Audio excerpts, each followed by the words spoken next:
Happy Sunday, everyone, and welcome into today's daily Bible reading for Sunday, June the 19th. Today we are reading in Ezekiel chapter 47 and Mark chapter 14. Ezekiel 47 and Mark 14 are on the schedule for today. Thanks so much for tuning in. Hope that you've had a great weekend. So glad that it was at least somewhat bearable yesterday. The weather seemed to be great, and we're actually looking forward to another good day today on this Sunday, which is the day in which we honor fathers. As being one of those, I appreciate all the kind words and encouragements and way to goes today. I'm very thankful for my girls and for Katie and her blessing me with those girls. Those of us who are dads, we know that nothing beats it, and it is a pretty awesome thing to be able to be entrusted with the little ones and to be able to watch them mature and grow. That's a blessing in and of itself, just be able to watch their maturation and progression from little bitty babies into toddlers and young ladies or young men as well. That's a cool thing. Anyways, here's our reading for today, beginning in Ezekiel chapter 47. Ezekiel chapter 47. Again, continuing this vision that Ezekiel is having of this idealized kingdom and temple of the Lord. We're going to see here concerning the river that is going to flow out from this temple. And again, this language that is here, I think it is symbolic and figurative in nature. And yet, as we're looking at these things, the connections to the old temple, the one that Solomon built, are inescapable. And even some of the language here that can be found later on at the end of Revelation, I don't think is good for us to ignore, which I think gives us, again, this idea of this is something that is idealized, something that would be coming after what Ezekiel sees. And I think this is, again, part of the now but not yet concept of God's kingdom, that God's kingdom is now, but it's, what was the word? The true consummation of it in its fullest is not here yet, and that will be happening on the last day. But with that said, let's go ahead and read here in Ezekiel chapter 47 and verse number 1.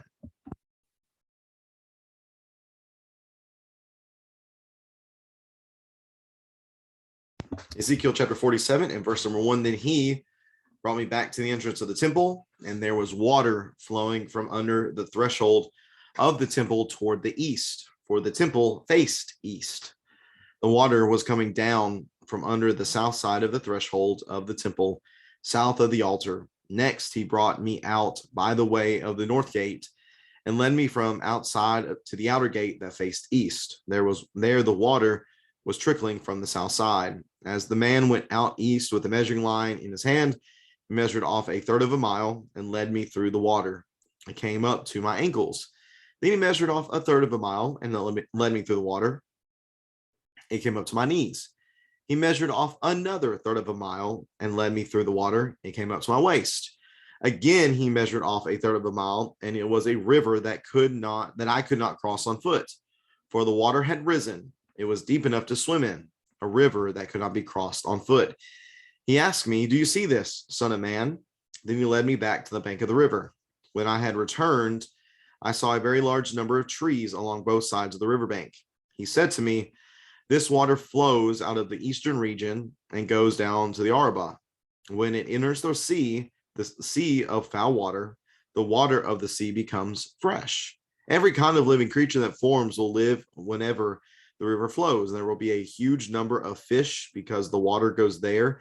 Since the water will become fresh, there will be life everywhere the river goes. Fishermen will stand beside it from En Gedi to En Egalim. These will become places where nets are spread out to dry. Their fish will consist of many different kinds, like the fish in the Mediterranean Sea, yet its swamps and marshes will not be healed. They will be left for salt. All kinds of trees providing food will grow along both banks of the river. Their leaves will not wither, and their fruit will not fail. Each month they will bear fresh fruit because the water comes from the sanctuary. Their fruit will be used for food and their leaves for medicine. This is what the Lord God says. This is the border you will use to divide the land as an inheritance for the 12 tribes of Israel. Joseph will receive 2 shares. You will inherit it in equal portions, since I swore to give it to your ancestors. So this land will fall to you as an inheritance. This is the border of the land on the north side. It will extend from the Mediterranean Sea by way of Hethlon and Lebo Hamath to Zedad, Beratha, and Sebraim, which is between the border of Damascus and the border of Hamath, as far as Hazor Hadikon. This is the border of Haran. So the border will run from the Sea of Hazar Enon at the border of Damascus, from the territory of Hamath to the north. This will be the northern side. On the east side, it will run between Haran and Damascus, along the Jordan between Gilead and the land of Israel. You will measure it from the northern border to the eastern sea. This will be the eastern side. On the south side, it will run from Tamar to the waters of Meribath Kedesh, and on the brook of Egypt, as far as the Mediterranean Sea. This will be the southern side. On the west side, the Mediterranean Sea will be the border from the southern border up to a point opposite Lebo Hamath. This will be the western side. You are to divide this land among yourselves according to the tribes of Israel. You will allot it as an inheritance for yourself and for the aliens residing among you, who have fathered children among you. You will treat them like native-born Israelites along with you. They will be allotted an inheritance among the tribes of Israel. In whatever tribe the alien resides, you will assign his inheritance there. This is the declaration of the Lord God. Ezekiel chapter 47. This language that is over here, let's see, beginning of the chapter-ish, about, verse number 12. Verse number 12, all kinds of trees providing food will grow along both banks of the river. Their leaves will not wither and their fruit will not fail. Each month they will bear fresh fruit because the water comes from the sanctuary, and their fruit will be used for food and their leaves for medicine. That language about their leaves will not wither and their fruit will not fail reminds me a lot of Psalm 1, speaking of the wise person who meditates upon the law of the Lord, the one who is committed to the Lord's ways. It shouldn't surprise us that this type of language is here within this text, because this is language of one who would be dwelling among the presence of God, who would be close and be associated with his temple. And that is a very good takeaway point for us, I believe, the fact that when we dwell with God, when his presence is among us, because of the fellowship that we have with him by our faith in Jesus, being a part of his people, we should recognize that there are going to be great blessings that come from that. We need to always remember that God's commands and his instructions are for our good. And when we follow those things, good things will happen. Now, it doesn't mean life's going to be perfect.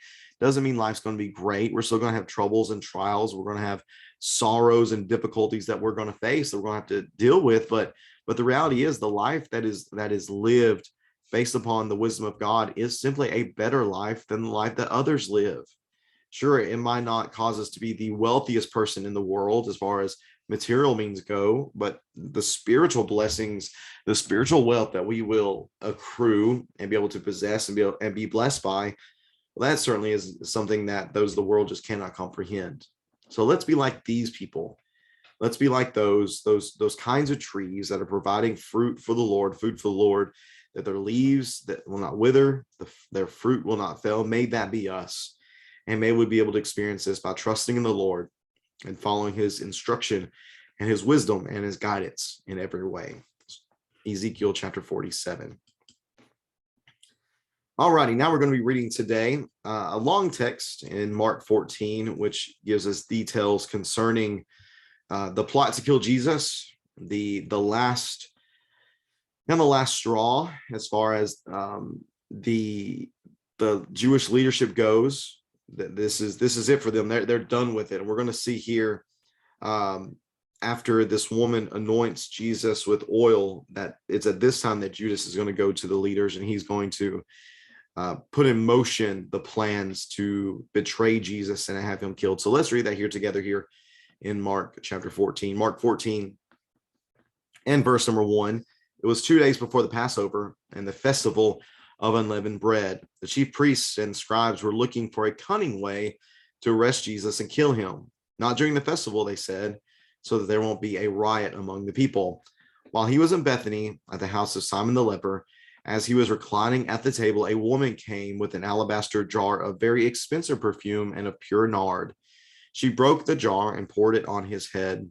But some were expressing indignation to one another. Why has this perfume been wasted? For this perfume might have been sold for more than 300 denarii and given to the poor. And they began to scold her. But Jesus replied, "Leave her alone. Why are you bothering her? She has done a noble thing for me. You always have the poor with you, and you can do what is good for them whenever you want. But you do not always have me. She has done what she has done, what she could. She has anointed my body in advance for burial. Truly, I tell you, whenever the gospel is proclaimed in the whole world, what she has done will be told in memory of her." Then Judas Iscariot, one of the 12, went to the chief priests to betray Jesus to them. And when they heard this, they were glad and promised to give him money. So he started looking for a good opportunity to betray him. On the first day of unleavened bread, when they sacrificed the Passover lamb, his disciples said to him, "Where do you want us to go and prepare the Passover so that you may eat it?" So he sent two of his disciples and told them, "Go into the city, and a man carrying a jar of water will meet you. Follow him. Wherever he enters, tell the owner of the house, 'The teacher says, where is my guest room where I may eat the Passover with my disciples?' He will show you a large room upstairs, furnished and ready. Make the preparations for us there." So the disciples went out into the city and found it just as he had told them, and they prepared the Passover. When evening came, he arrived with the 12. While they were reclining and eating, Jesus said, "Truly, I tell you, one of you will betray me, one who is eating with me." They began to be distressed and to say to him one by one, "Surely not I." He said to them,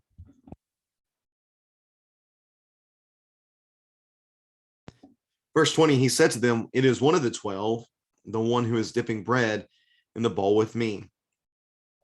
For the Son of Man will go just as it is written about him. But woe to that man by whom the Son of Man is betrayed. It would be better for him if he had not been born." As they were eating, he took bread, blessed and broke it, gave it to them, and said, "Take it. This is my body." Then he took a cup, and after giving thanks, he gave it to them, and they all drank from it. He said to them, "This is my blood. This is my blood of the covenant, which is poured out for many. Truly, I tell you, I will no longer drink of the fruit of the vine until that day when I drink it new in the kingdom of God." After singing a hymn, they went out to the Mount of Olives. Then Jesus said to them, "All of you will fall away, because it is written, I will strike the shepherd, and the sheep will scatter. But after I have risen, I will go ahead of you to Galilee." Peter told him, "Even if everyone falls away, I will not." "Truly, I tell you," Jesus said, "today, this very night, before the rooster crows twice, you will deny me 3 times." But he kept insisting, "If I have to die with you, I will never deny you." And they all said the same thing. Then they came to a place named Gethsemane, and he told his disciples, "Sit here while I pray." He took Peter, James, and John with him, and he began to be deeply distressed and troubled. He said to them, "I am deeply grieved to the point of death. Remain here and stay awake." He went a little farther, fell to the ground, and prayed that if it were possible, the hour might pass from him. And he said, "Abba, Father, all things are possible for you. Take this cup away from me. Nevertheless, not what I will, but what you will." Then he came and found them sleeping. He said to Peter, "Simon, are you sleeping? Couldn't you stay awake 1 hour? Stay awake and pray so that you won't enter into temptation. The spirit is willing, but the flesh is weak." Once again, he went away and prayed, saying the same thing. And again, he came and found them sleeping because they could not keep their eyes open. They did not know what to say to him. Then he came a third time and said to them, "Are you still sleeping and resting? Enough. The time has come. See, the Son of Man is betrayed into the hands of sinners. Get up. Let's go. See, my betrayer is near." While he was still speaking, Judas, one of the 12, suddenly arrived. With him was a mob with swords and clubs from the chief priests and scribes and the elders. His betrayer had given them a signal. "The one I kiss," he said, He's the one. Arrest him and take him away under guard. So when he came immediately,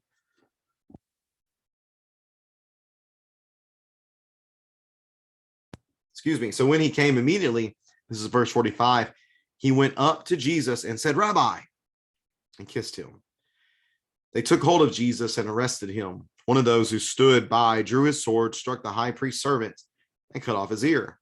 Jesus said to them, have you come out with swords and clubs as if I were a criminal to capture me? Every day I was among you, teaching in the temple, and you didn't arrest me. But the scriptures must be fulfilled. Then they all deserted him and ran away. Now a certain young man, wearing nothing but a linen cloth, was following him. They caught hold of him, but he left the linen cloth behind and ran away naked. They led Jesus away to the high priest, and all the chief priests, the elders, and the scribes assembled. Peter followed at a distance right into the high priest's courtyard. He was sitting with the servants, warming himself by the fire. The chief priests and the whole Sanhedrin were looking for testimony against Jesus to put him to death, but they could not find any, for many were giving false testimony against him, and the testimonies did not agree. Some stood up and gave false testimony against him, stating, we heard him say, I will destroy this temple made with human hands, and in 3 days I will build another not made by hands. Yet their testimony did not agree even on this. Then the high priest stood up before them all and questioned Jesus. Don't you have an answer to what these men are testifying against you? But he kept silent and did not answer. Again, the high priest questioned him, are you the Messiah, the Son of the Blessed One? Jesus said, I am. And you will see the Son of Man seated at the right hand of power and coming with the clouds of heaven. Then the high priest tore his robes and said, why do we still need witnesses? You have heard the blasphemy. What is your decision?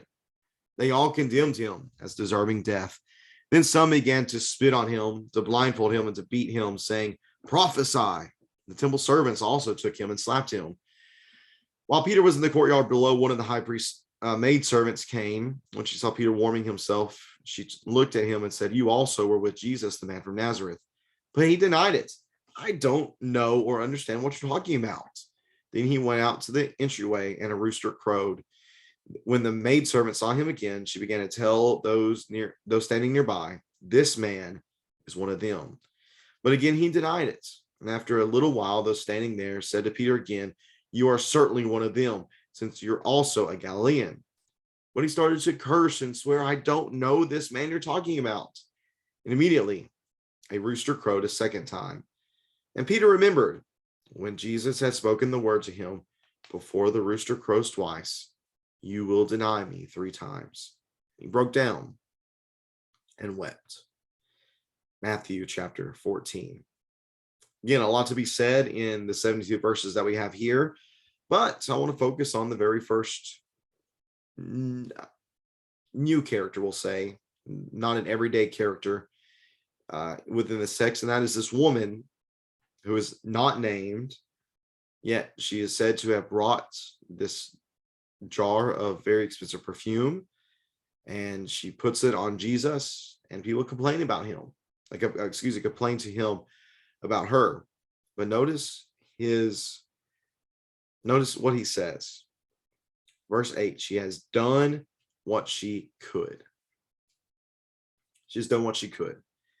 And for simply having done what she could, Jesus says, verse 9, truly I tell you, wherever the gospel is proclaimed to the whole world, what she has done will also be told in memory of her. Here we are, some 2,000 years later, reading about an unnamed woman, and yet she does have worldwide fame. Everyone who has ever read this text has heard about this woman. And it wasn't because she did something incredible or something spectacular. Jesus says she has done what she could. She has done what she could. Let me ask us, are we doing what we can? Are we doing what we can for Jesus and for the Lord, for his causes and for his kingdom? It doesn't have to be anything spectacular. It doesn't have to be anything amazing, anything incredible, anything special. But are we doing what we can? I can't answer that for you. I can only answer it for myself, and it gives me something to think about very strongly. What else could I be doing? How else could I be serving Jesus, his kingdom, and others. Let's think about that today. I do appreciate you tuning in to this daily Bible reading. I hope that you have had a great weekend, and I hope your Lord's Day is going well so far. Really looking forward to being with everybody again today, as we are going to be gathering for Bible study here in just a little bit. If you're watching this whenever it premieres, or and then we're also going to be worshiping together here in just a little while as well. We're going to be studying in the worship assembly from 1 Samuel chapter 2 and verses 11 through 36, where we're going to read about honor and disgrace, how those who, or I maybe should say the one who's deserving of honor was disgraced, and the ones who should be disgraced because their actions end up being honored. And it teaches us something about the idea of being worthy of honor. And there's a couple tie-ins here for us as parents. Not going to focus just on the dads today, although there is a dad in the story. I want to focus just on parents, and I think a really strong lesson for us to take away as we conclude our study today from 1 Samuel chapter 2. I do look forward to doing that with you and being engaged in our Bible studies in our classes. Hope you can join us at 10 for Bible study and 11 for worship.